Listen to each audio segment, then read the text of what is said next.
Wadeyo avana kwe wadeyo kutasati kutasati kama tukue kama tukue kwe wadeyo kutasati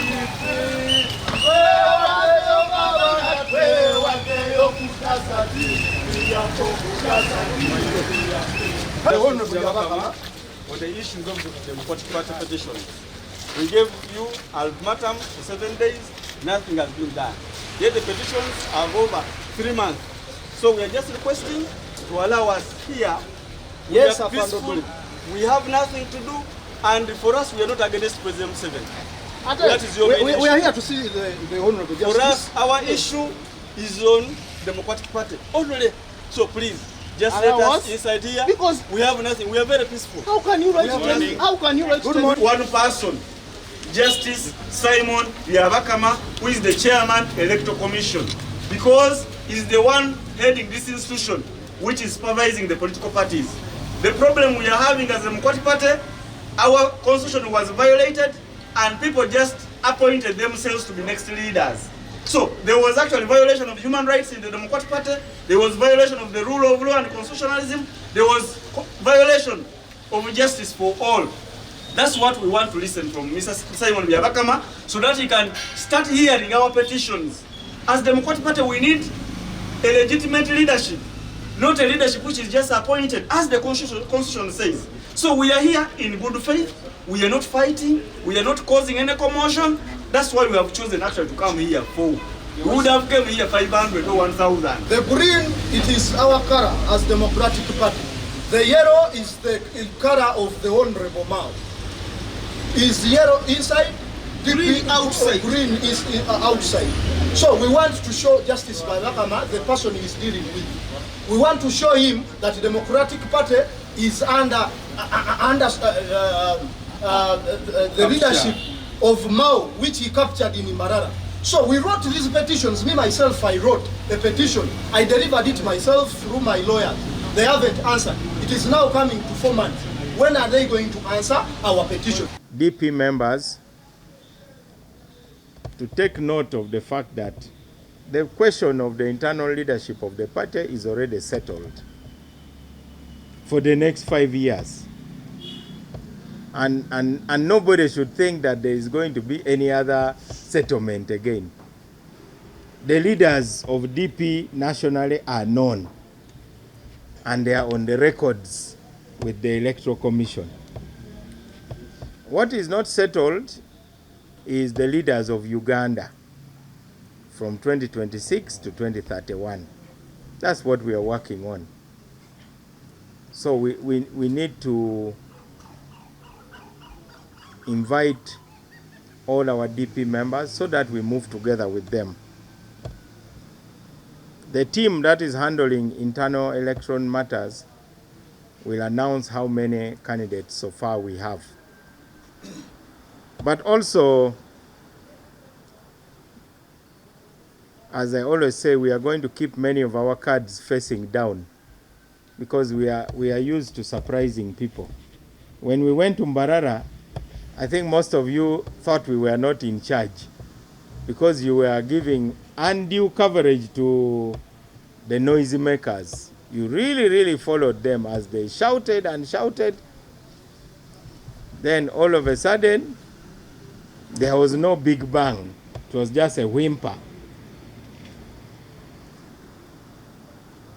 We want to assure our candidates of the following program. Number one is regional trainings for our candidates for office. We are here, we are veterans of politics. Unfortunately, some of you have forgotten our journeys. When I listen to some of the people who are attempting to take on us, you know, it is like taking on Muhammad Ali. Even though Muhammad Ali may have fought long ago, but he still has his medals. You don't just take on him lightly. So the Baganda have a saying that kaliba kasajja akuliisa engo. So you kept on encouraging people. You are a man, you go. Go, you can kill that leopard, you go for it. So you are also contributing to the suffering of innocent people by pumping up people who you know are not capable. Now you pump them up, you give them a lot of airtime in your newspapers and in your TV to the extent that their heads swell, then they think they are really powerful. As we were heading to Mbarara, we were seeing people in the press swelling. Have you seen this? I'm going to do this. I'm going to do that. Because you are saying, it is called okuwaga. You are doing okuwaga. But you cannot okuwaga somebody who you know does not have capacity. It is like taking my village team and you say, you are capable of beating Liverpool. They'll score 1 goal per minute. They'll score 90 goals against my village team. However much we blow vuvuzelas, those will not lead to goals. You must train, you must have good players, you must have capacity. That's the way it is. So, we call upon these candidates of ours. You are capable of winning. And the formula for winning is based on 4 pillars. Don't waste time talking about things you don't know about. Talk about yourself, because you know yourself best. Why don't you talk about yourself? Because you have lived with yourself from the moment you became conscious. So you are an expert on yourself. Why do you go to the media pretending to talk about DP, which you don't know even? And instead of asking those who know, you don't want to even ask them. So tell your story of your journey. Number 2, build a campaign structure. And what is a campaign structure? You must first and foremost have a credible person to lead your campaign. And a credible leader of a campaign is a person who represents you as a candidate. And I'm telling you this from my own experience. Appoint somebody to manage your finances. Appoint somebody to manage your media relations. Appoint somebody to coordinate the youth. Appoint somebody to coordinate the women. Have somebody to coordinate volunteers. Nobody has enough money to pay for all the people who campaign. There's nobody rich enough for that. Campaigns are won by volunteers. And then go and talk to the voters one-to-one. I have seen people who have changed their votes simply by saying, Yansaba Kalulu. And that's enough. But you spend all your time in the newsrooms insulting each other. Instead of waking up in the morning and you divide your constituency into streets. For instance, if you are campaigning here, you start moving from door to door and you meet the people and you talk to them. Ask credible people to invite their neighbors and you talk to them. That's what a campaign is. Then number 3, have a clear message. People are not going to elect you because you are the expert at abusing your opponents. People are going to elect you because you understand their problems. This morning, I was talking to a candidate and I asked him, what is the biggest problem in your constituency? Poor leadership. Really? I thought leadership is a solution to the problem. So, it is like saying the biggest problem in a hospital is the lack of drugs. Actually, the biggest problem in a hospital is sick people. And you must be able to say, malaria is the biggest problem that we face here. Maybe we have got cholera is a big problem here. Maybe we have problem of malnutrition. So you must have a clear message. Now, you cannot compete with the regime change fundamentalists, because there are those who don't need to talk much. They just go and say, we are the ones going to kick out President Museveni and the NRM. Of course, some voters are foolish enough to believe that. But that's not sustainable. So, for us, we are not going to compete in that field. Our competition is about serving the people, offering services. But also, we are the originators of the most important policy agenda right now, namely the agenda of national reconciliation, the agenda of a national dialogue, the agenda of reforming our constitution, and the agenda of a peaceful transition. We are the authors of that. Everybody is talking about that now. Even the president is talking about it. So I do not know why our candidates find it so difficult to talk about what we stand for. Instead, they want to talk like the other people. In any case, you can make your argument very, very well. So to our candidates, I want God to give you the courage to believe in your message. If I go to a place where a witch doctor has made an eloquent speech about that if you smoke a pipe, your opponent will die. Surely, there's no relationship between me smoking a pipe and my opponent dying. That I smoke a pipe and say, my opponent will die tomorrow. My opponent will... There's no way that I will smoke a pipe and then somebody elsewhere is going to die tomorrow. It doesn't exist. So you must stand up and say, if you want to kill your opponent, you must know how people die. And you go ahead and do it in order to be sure. Otherwise, you'll end up like this Nanyonga who made people to eat soil in Rakai there because of Slim.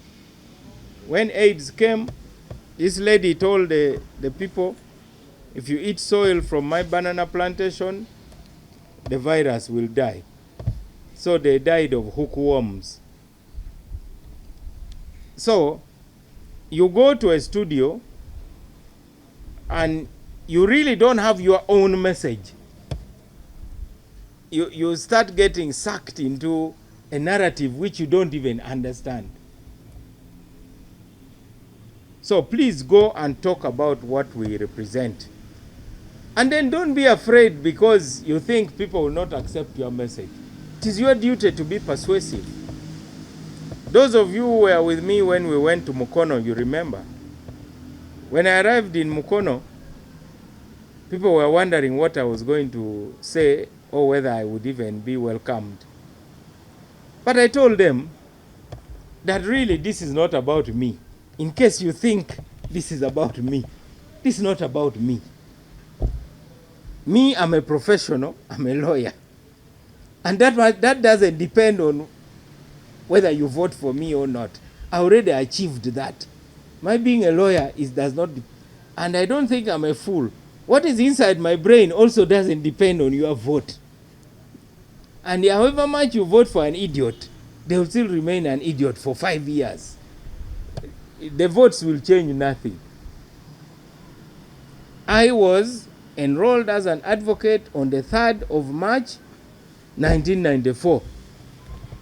That is over 31 years as an advocate. That one you cannot change it. I have my record of achievement, which I have. That one, people must know that it is not about you. It is about them. the voters. Give them a new consciousness. Let them look at their condition, the condition in which they live. What are you doing in Kampala? Go where your voters are. Stop hanging around Balintuma Road. Your voters are not here. I'm not your voter. These people here are not your voters. Go away to the constituency. You are not going to win by coming to Kampala. You'll be like that man who was looking for his ring in the wrong place. Go away and talk to the real people. And don't worry about whether you're going to win or lose. Wake up every day and do what you need to do every day consistently. It is like passing exams. If I go and read every day, why should I worry about failing? Because passing is a consequence of what I do. It is like farming. If I till my land, I put fertilizer, I plant good seeds, I weed it, I will have a harvest. But you cannot start looking at a bush you have not cleared and you start worrying whether the crops will yield. That is something you have to change. So go out and stand your ground and give the DP message. And don't mind about what others are saying, because that is for drama. They want to dramatize. When we were going to Mbarara, you heard people were saying the party was sold. But why did they want to lead a party which was sold? They came in numbers. We had close to 2,000 people. And it was the only serious delegates conference which the media has ignored, unfortunately. And then lastly, let me tell you, you will never find somebody who will give you all the money you need. That person doesn't exist. And your party will definitely stand with you. But it's crazy that this is so simple. The only way to get money is to ask for it. So now, some of you are married. So today, go and ask your wife, I want a contribution toward my campaign. That's the first test, whether your wife believes in you. Let that be the first test. Because if your wife does not want to invest in your campaign, now how do you ask? A poster, an A2 poster on Nasser Street costs 350 shillings. So you tell your wife, you say, by the way, why don't you give me 35,000 shillings for 100 posters as a test? Then you call your brothers and sisters. By the way, brothers and sisters, every family now has a WhatsApp group. So go to your family WhatsApp group and say, everybody give me 35,000 shillings. Those are 100 posters. That's how you fundraise. Then next, you look for your old students, OGs, OBs. Say, by the way, I'm in the race now. Today I was at DP. You drop this photo here of this press conference. The thing is serious. The way you say here in Kampala, Chikuteyo, whether you have 3 people, you say Chikuteyo, I have a crowd. So you then tell everybody, if you give me 350,000 shillings, those are 1,000 posters. If you give me 35,000, those are 100 posters. That's how you fundraise. Then you draw a list of those you know, and you start calling. Now the bad news is 80% of those you call will not give you money. I'm telling you from experience, because my job is fundraising. That's my main job. So in politics, you must have enough people to believe in you to support you. Don't go and sell your father's land. Don't sell your children's house. Don't mortgage where you are staying. But find people who can believe in you. And they'll believe in you based on the other things I've talked about. And then they will invest in you. They'll give you money. So those are the 4 pillars. In fact, it's the master key of winning. So start by knowing who you are.